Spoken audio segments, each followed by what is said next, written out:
Senhoras e senhores, sejam bem-vindos a mais um vídeo deste humilde canal Guibeira aqui. E hoje eu gostaria de comentar com vocês um pouquinho a respeito do Chris Paul e o porquê que ele é o armador mais desrespeitado da história da NBA. Para contextualizar vocês um pouco mais sobre o que aconteceu para eu trazer esta discussão à tona, foi uma publicação do Camisa 23 que dizia o seguinte: DeMarcus Cousins abriu uma aspas e nela ele dizia a frase: se estamos fazendo uma lista dos 5 maiores armadores da história da NBA, o Chris Paul não deveria estar nela. Toda vez que eu vejo uma lista de top 5 armadores com Chris Paul, não entendo o motivo. Aí eu falei, ué, como assim você não entende o motivo, mano? Tipo, não colocar o Chris Paul num top 5, eu acho loucura, porque a única coisa que falta nele é um título de campeão da NBA e, teoricamente, um título de MVP de temporada regular, mas ainda assim, ele tá à frente de muitos outros jogadores individualmente falando, e mesmo assim a rapaziada desrespeita ele. E logo em seguida, pouco tempo depois dessa publicação, que foi na verdade há um dia atrás, Kendrick Perkins, que não costuma ser muito imparcial nas suas colocações, acabou falando também que o Chris Paul fazia parte do top 15 da NBA all time e colocou alguns outros jogadores ali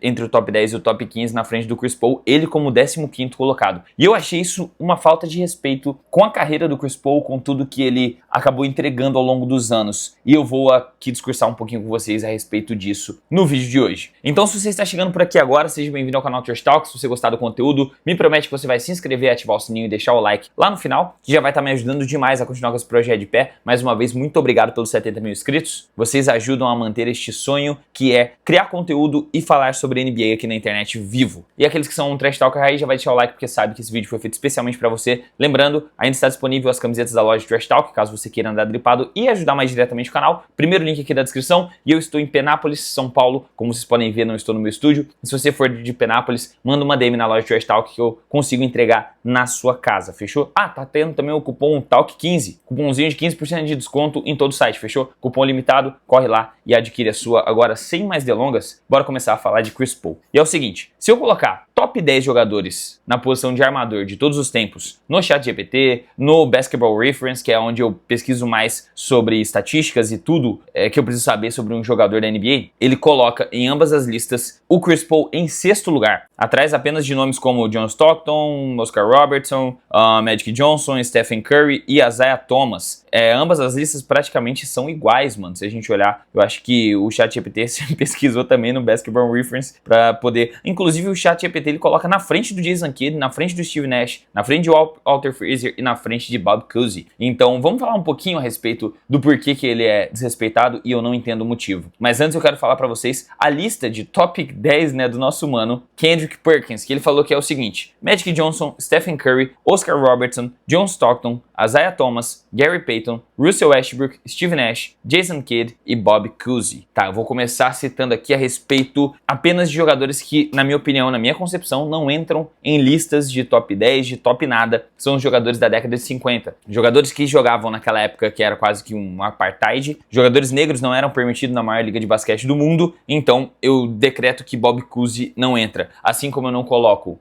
George Mikan, Paul Orozin ou então aquele Bob Pettit. Nenhum entra nas minhas listas all time. Eu nem considero essa rapaziada porque a partir de 1960 ali, que surgiu o Will Chamberlain, surgiu o nosso mano Bill Russell lutando por causas raciais e ele só tem 11 títulos da NBA, aí sim a gente começa a contar a NBA e mesmo assim a gente tem que colocar em peso toda vez que a gente vai discutir algo daquela época, a época que estamos inseridos. Comparar um cara de 1960, 70 com um cara de 2010 é completamente loucura, não existia nem linha de 3 pontos e tudo mais. Então eu já tiro o Bob Cousy aqui dessa jogada e ele colocou esses 9 caras aqui na frente do Chris Paul, além de colocar outros 4 na sua lista de top 15. Será que eu acho os outros 4? Mano, não consegui achar, velho. E mais, teve gente colocando o nosso mano Kyrie Irving na frente do Chris Paul, mano. E isso é muito falta de respeito. E por que eu acho que é falta de respeito, mano? Bora lá. Vamos falar sobre o currículo do Chris Paul primeiramente. Ele é 12 vezes All-Star, 5 vezes assistente da temporada, no caso 5 títulos de maior assistente, 6 vezes o maior roubador de bolas de uma temporada, 11 vezes All-NBA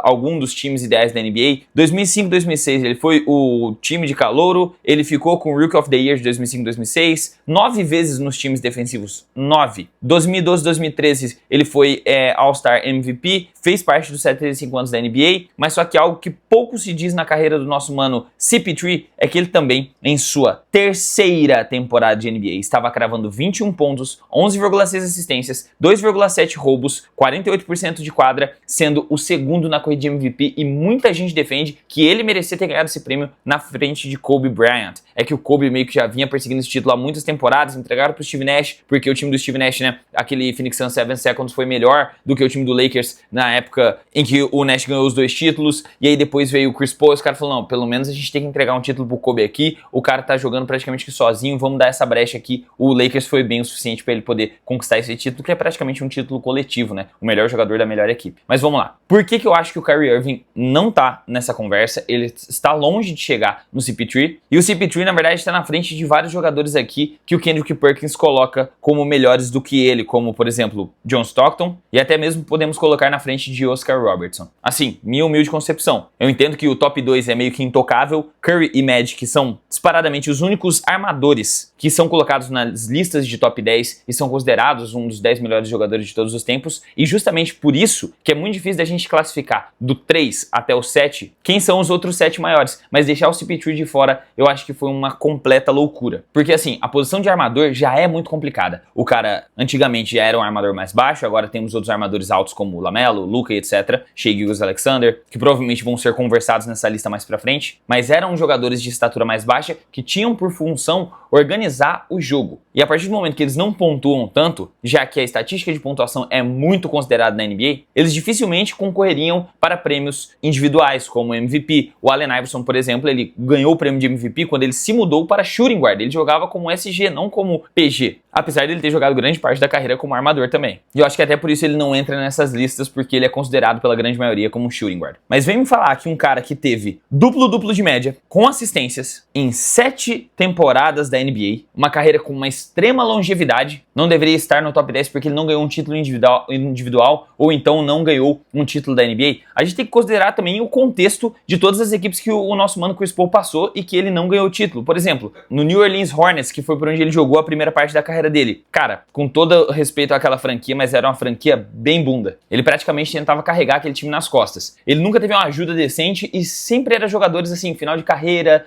jogadores já lavados, já com idade muito avançada, já perto do final de encerrar, de aposentar os tênis, aí acabavam aceitando algum tipo de contrato com o New Orleans Hornets. Então, não vou considerar aqui, mesmo ele tendo levado essa equipe aos playoffs durante 2 temporadas, que foi a temporada 2008, 2009 e a temporada 2007 e 2008. Então, cara, ele tentou, tá? Ele tentou. É a mesma coisa que se o LaMelo conseguir levar 2 temporadas aí o Hornets aos playoffs, a gente sabe que o time é fraco. Seria um trabalho bem de carry job mesmo. Aí no Clippers, ele, por mais que tenha feito parte daquele Lob City Clippers, uma equipe muito lembrada, muito amada assim na mente dos torcedores, dos fãs de NBA, até por mim, eu tenho um carinho muito grande porque eu assisti o Lob City Clippers ao vivo e eu vi do que era um basquetebol showtime. Era maravilhoso de ver a quantidade de enterradas e o Chris Paul era o centro de tudo isso. Aquela equipe teve chance de ir aos playoffs? Teve. Mas todas as temporadas eles tiveram algum empecilho com lesões. Isso quando não era até o Chris Paul lesionado. Numa tava sem o melhor shooter do time, na outra tava sem Blake Griffin, na outra tava sem Chris Paul. Eles sempre passaram por períodos complicados e tristes na hora deles tentarem disputar um título, além de que aquele técnico Doc Rivers, eu não vou chegar no mérito dele não. Ele já começou sua baguncinha de permitir virar de 3-1 ali no clipão. Aí ele chegou no Houston e ele quase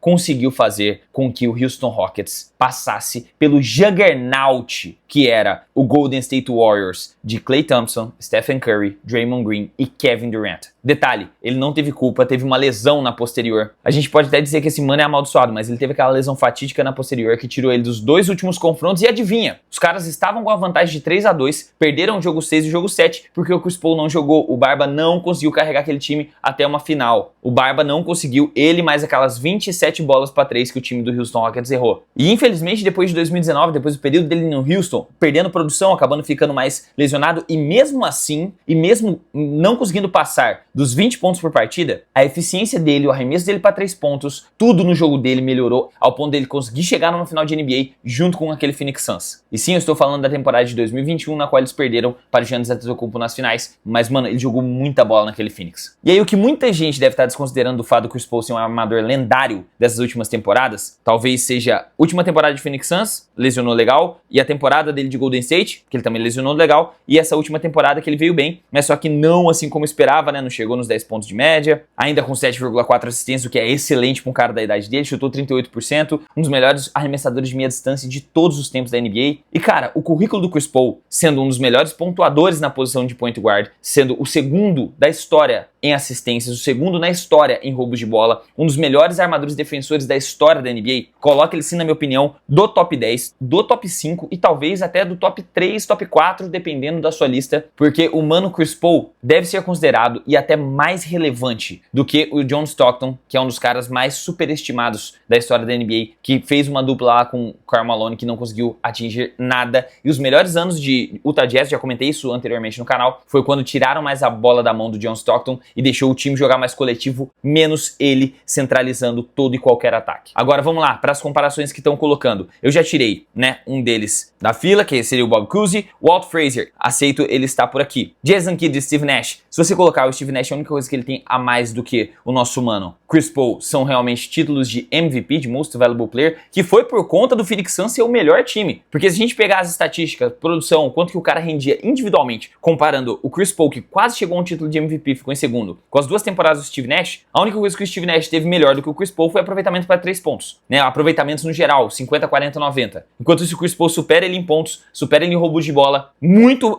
superior defensivamente, nem se coloca na mesa. Então aqui estão colocando o Steve Nash por conta de título individual, que basicamente é quase um título coletivo quando a gente está se tratando desses títulos do Steve Nash. Com questão do Jason Kidd, ele tem aquele que ele nunca perdeu um jogo internacional representando a seleção dos Estados Unidos, ele foi campeão em 2011, e ele realmente era muito talentoso, mas o auge dele não teve a longevidade do Chris Paul. Então o Chris Paul foi muito melhor jogador por mais tempo do que foi o Jason Kidd, apesar do Kidd ter sido muito gigante. O Isaiah Thomas, aí a gente vai ter que colocar realmente na questão histórica, porque o Isaiah Thomas era mais rápido, defendia também muito bem, foi 2 vezes campeão sendo o melhor jogador do time. Aqui eu até aceito colocarem o Isaiah Thomas como o terceiro melhor armador da história. E em terceiro aqui, o que colocaram na lista foi o Oscar Robertson. Também era um jogador que, até que eu aceito ele tá aqui, que ele ganhou MVP, foi campeão também da NBA, sendo o melhor jogador do time, mesmo tendo Kareem Abdul-Jabbar ao seu lado. E aí temos o top 2. Então, o que eu quero dizer? É que realmente não faz sentido uma lista de top 10 sem o Chris Paul. E outra, a comparação mais recente que surgiu a respeito do Kyrie Irving, com todo respeito a você que é fã de NBA, mas você deve assistir pelo seu Ticas, pelos seus highlights,